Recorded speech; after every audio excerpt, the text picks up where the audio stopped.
എല്ലാവർക്കും നമസ്കാരം.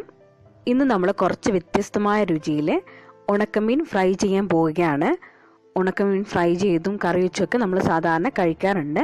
എന്നാൽ അതിലും കുറച്ചുകൂടെ രുചിയിൽ നമുക്കിന്നൊന്ന് തയ്യാറാക്കി നോക്കാം. ഞാനിവിടെ നല്ല 5 വലിയ കഷ്ണം നല്ല ദശ കട്ടിയുള്ള ഉണക്കിയെടുത്ത മീനാണ് എടുത്തിട്ടുള്ളത്.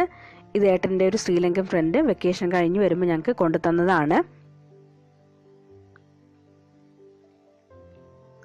ആദ്യം തന്നെ നമുക്ക് ഈ ഉണക്കമീൻ ഇതിൻ്റെ കുറച്ച് ഉപ്പൊക്കെ ഒന്ന് കളയാനും അതുപോലെ നന്നായിട്ടൊന്ന് സോഫ്റ്റായിട്ട് കിട്ടാനൊക്കെ ആയിട്ട് കുറച്ച് നേരം നമുക്കൊന്ന് വെള്ളത്തിലിട്ട് വെക്കാം.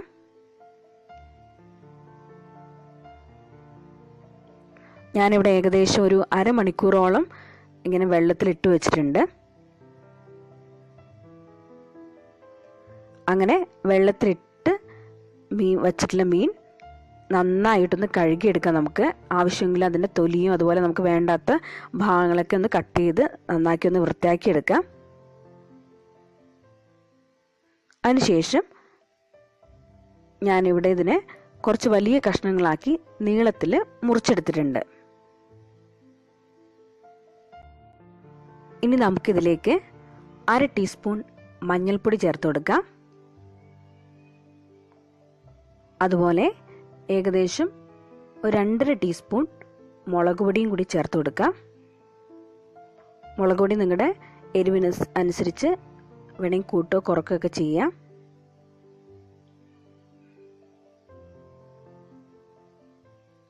അതുപോലെ നിങ്ങൾക്ക് ഉപ്പ് ആവശ്യമാണെങ്കിൽ നമ്മൾ വെള്ളത്തിലിട്ടതിന് ശേഷം ഉപ്പ് കുറഞ്ഞു നിങ്ങൾക്ക് തോന്നുവാണെങ്കിൽ മാത്രം ഇതിനകത്തേക്ക് കുറച്ച് ഉപ്പ് ആഡ് ചെയ്ത് കൊടുക്കാം.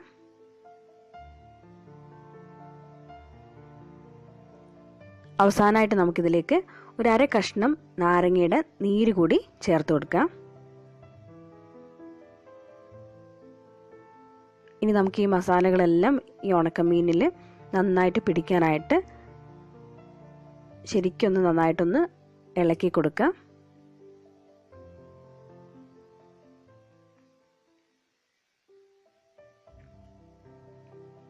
അങ്ങനെ നന്നായിട്ട് മിക്സ് ചെയ്തതിന് ശേഷം നമുക്കിതൊരു 10-15 നേരം മീനിലേക്ക് മസാലകളെല്ലാം ഇറങ്ങാനായിട്ട് ഇതൊന്ന് റെസ്റ്റ് ചെയ്യാൻ വയ്ക്കാം.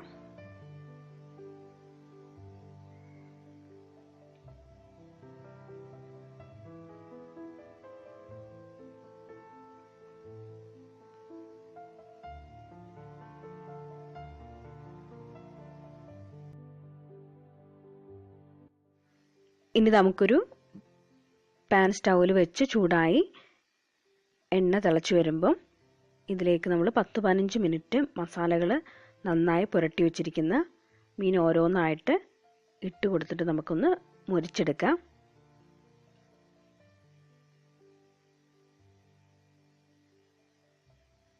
നമ്മൾ സാധാരണ മീനൊക്കെ ഫ്രൈ ചെയ്യുന്ന രീതിയിൽ ഫ്രൈ ചെയ്തെടുത്താൽ മതി.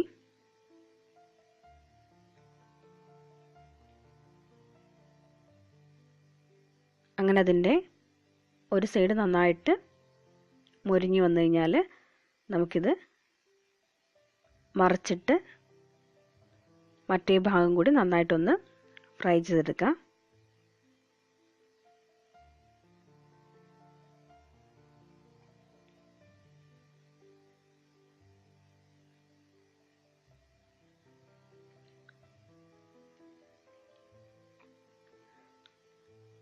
രണ്ട് ഭാഗവും നന്നായിട്ട് ഫ്രൈ ആയി വന്നു കഴിഞ്ഞാൽ നമുക്കിനി ഇതൊരു വേറൊരു പാത്രത്തിലേക്ക് ഈ ഫ്രൈ ചെയ്ത ഉണക്കമീൻ മാറ്റി വയ്ക്കാം.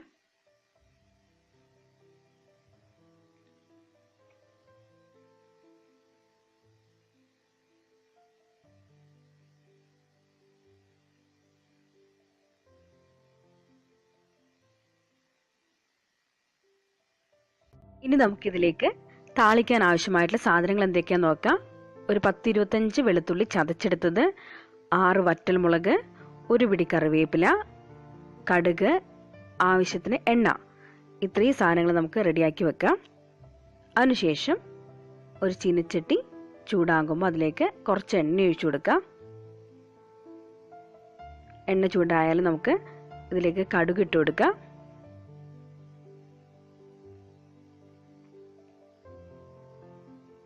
കടുക് പൊട്ടി വന്നു കഴിഞ്ഞാൽ നമുക്കിതിലേക്ക് നമ്മളെടുത്ത് വെച്ചിരിക്കുന്ന കറിവേപ്പില ഇട്ട് കൊടുക്കാം. കറിവേപ്പില ഈ എണ്ണയിൽ കിടന്നിട്ട് നന്നായിട്ടൊന്ന് മൊരിഞ്ഞു വരണം.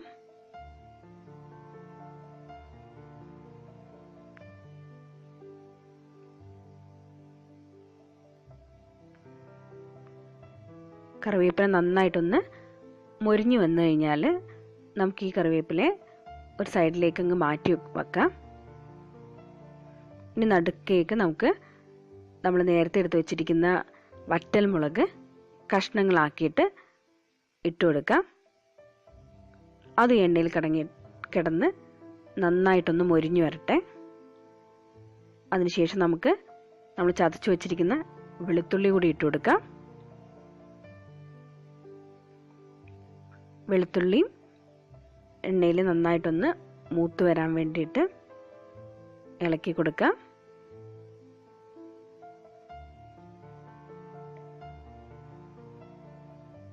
ഇനി നമുക്കിതെല്ലാം കൂടി ഒന്ന് ഇളക്കി യോജിപ്പിച്ചെടുക്കാം.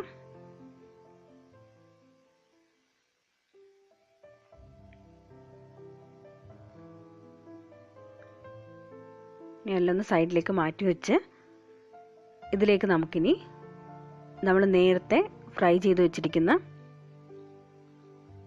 ഉണക്കമീൻ ഇട്ട് കൊടുക്കാം.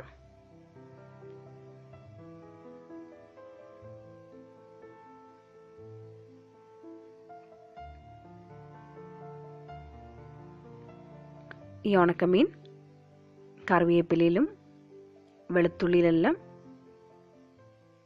നന്നായിട്ട് യോജിക്കത്തവണ്ണം ഇളക്കി കൊടുക്കുക.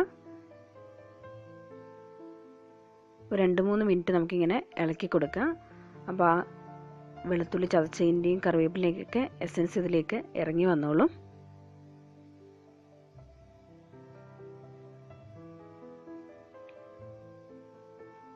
ഈ വെളുത്തുള്ളിയും കറിവേപ്പിലയൊക്കെയാണ് ഇതിൻ്റെ ടേസ്റ്റ് കൂട്ടുന്നത്. അങ്ങനെ നന്നായിട്ട് ഇളക്കി യോജിപ്പിച്ചതിന് ശേഷം നമുക്കിതൊരു 2-3 മിനിറ്റ് മൂടി വെച്ച് മൊരിച്ചെടുക്കാം.